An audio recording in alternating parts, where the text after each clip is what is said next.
vio en una biblioteca de los notas que había dejado Mendel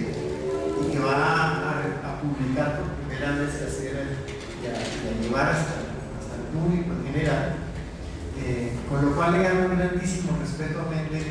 y es la razón por la cual su hijo, entre otras cosas, se llama Gregorio en homenaje a Mendel, ¿no? Gregory Bateson en homenaje a Gregory Mendel.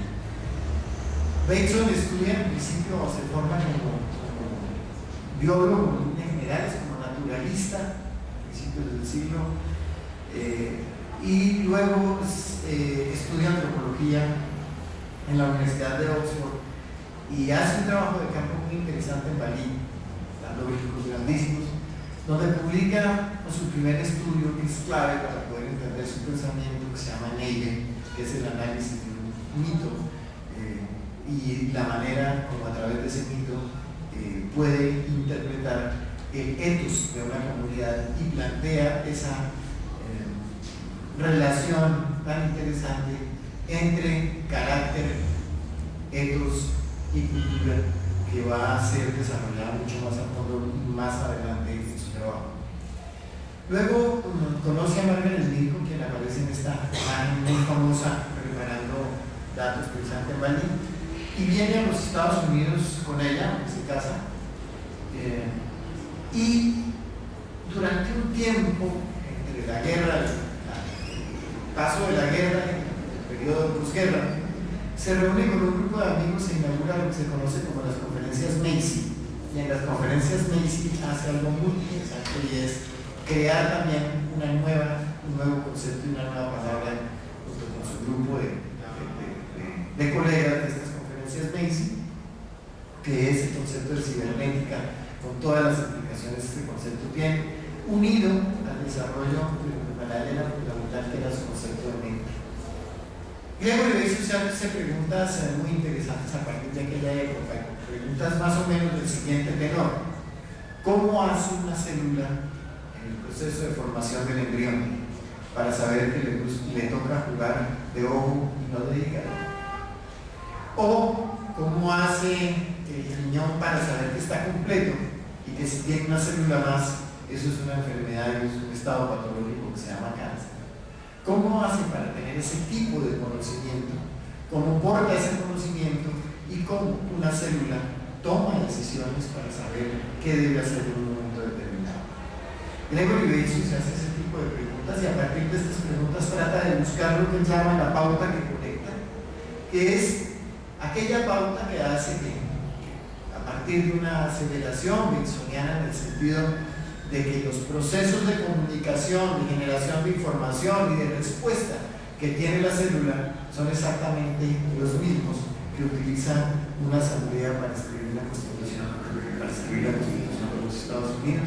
y lo que trata de buscar entonces cuál es la pauta que conecta al mundo unicelular con la complejidad grande del mundo de las decisiones humanas y de la política.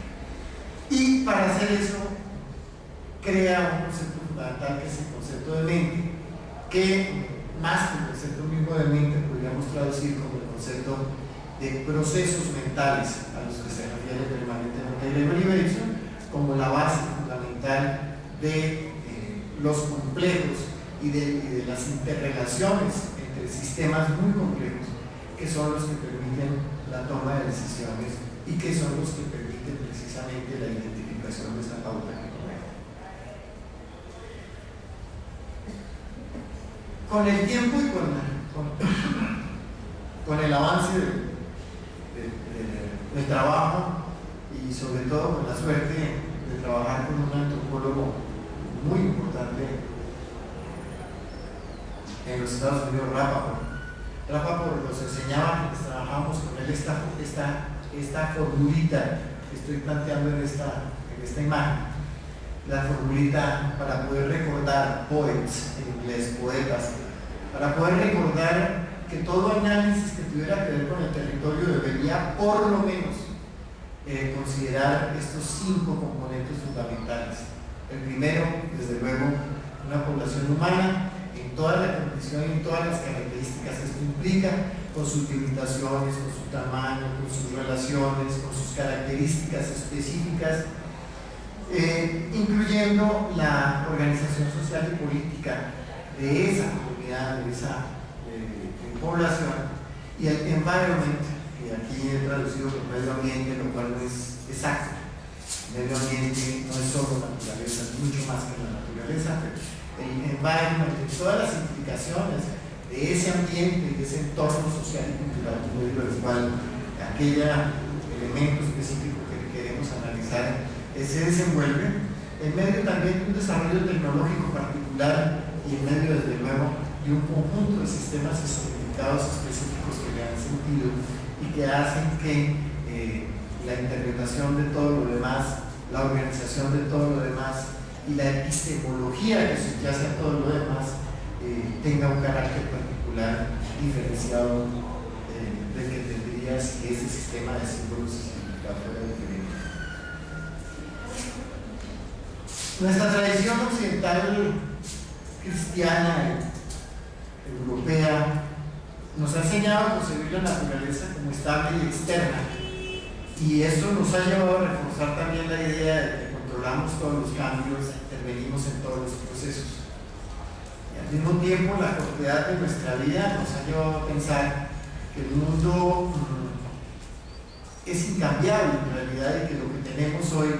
es estable y es permanente. Y por eso la historia natural es fundamental para poder entender las transformaciones de la naturaleza y las transformaciones de los seres humanos vinculados a esa naturaleza como parte constitutiva de ella, como decía la vieja frase que mostré hace un rato de Gregory Bateson, los seres humanos como parte constitutiva de los ecosistemas y no como analistas o personajes externos a los ecosistemas. Entender entonces la historia de los cambios ambientales y la historia misma de la historia natural es crear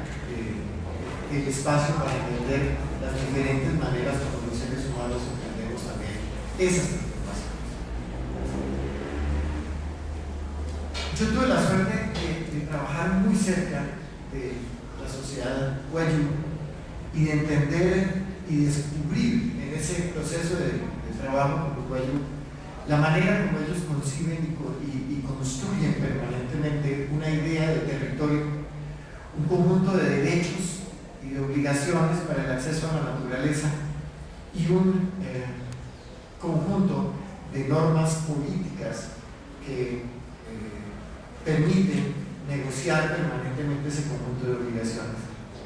En este caso, un caso extremo desde luego, pero que hace mucho más visible y mucho más claro cómo se hace el proceso.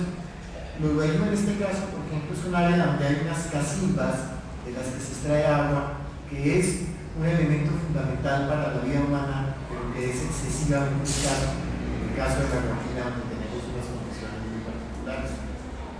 Esta sociedad que se autodenomina Wayuu, que quiere decir gente, como siempre, en los nombres que las sociedades se dan a sí mismas,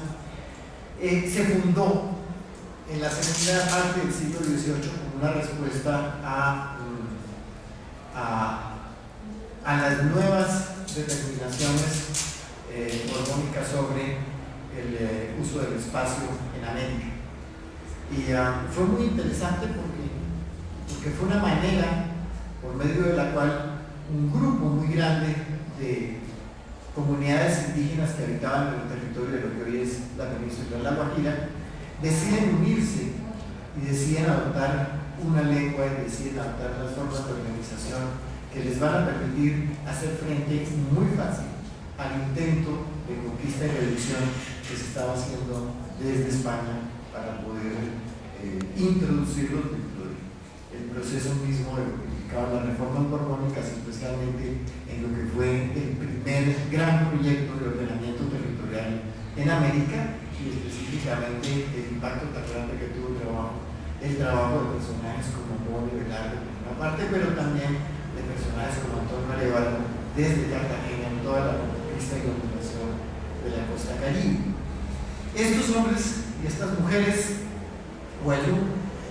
se reúnen en un sitio que se conoce como Arash, y y en este sitio deciden construir esta nueva sociedad, esta nueva nación.